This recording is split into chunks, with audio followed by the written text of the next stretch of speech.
नमस्कार। आज मु प्रस्तुत करुछि बिना पियाज रसुण रे मिक्स तरकारी। तापाई मु देखंतु पनीर आउ कैप्सिकम को भाजी नेछि आउ से टमाटो काजू ताको टिके भाजी नउछि भलसे भाजीबा तार गोटे पेस्ट हबो। एठी अदा आउ कंचा लंका मु छेची देछि आउ ये हे गला।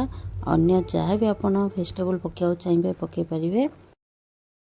एठी मु नेछि कोबी गाजर आ बीन ताको भी आमे टिके भलरे डीप फ्राई करनबा ते भलरे से जेंती भाजी हे जीवो।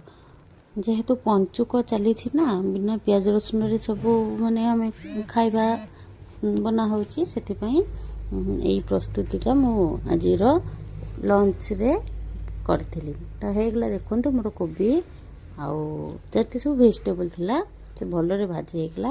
एबे आमे पैन रे टिके तेल नबा तापर से अल्प चीनी पकेबे।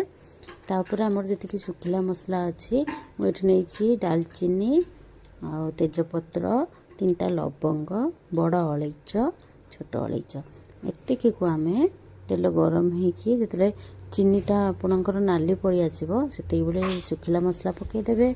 तापर जो बटा हितबो अदा और कंचा लंका पेस्ट ताको पकेबे आउ जहाँ रहिला हमर जीरा गुंड धनिया गुंड आउ गरम मसला गुंड ताको पकेबे। आपन चाहे काश्मीर चिली नहीं परिबे मु किंतु लंका गुंड को स्किप करे।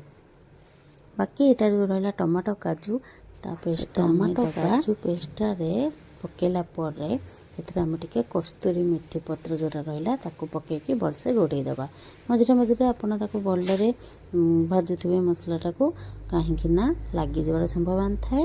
आ एथि मु गोटे चम्मच गुआ घियो नेछि तापरे मझरे मझरे ताको आपण कसुथिबे जत्ते कसिबे तरकारी सेते टेस्ट हबो। आ ये मु फ्रेश क्रीम टिके खीर रु काढी नेथिली ताको मु तरकारी देबी। वीडियो मोर भल लागिले प्लीज शेयर करदेबे लाइक करदेबे आ गोटे कमेंट करदेबे।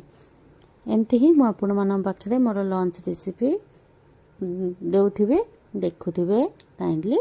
आ ये देखंतु हमर भाजी हे गलानी मसला त जेठी मु उषुम करके पानी रखिथिली तापरे गरम पानी दे देबा। आमे गरम पानी देकी जेतेले गरम पानीटा भलरे फुटी आसीबो सेतरे आमे जहाँ भी सब वेजिटेबल काटिकी भाजिकी सब रखिथिबा ताको हम पक्के देबा। देखंतु मोर मसला फुटी आसलानी एथरे मु तरकारीटा पकेइबा तरकारीटा रेडी करबा पई सब वेजिटेबल पकेइ नेली आ अल्प टाइम जेतले से जितके आपण पानी दरकार सेतिकी रखिबे। पानी सिझी आसला परे परे हमर लास्ट होची कंचा लंका गोटे पकेइकी टिके धनिया पत्र पकेइ देबे।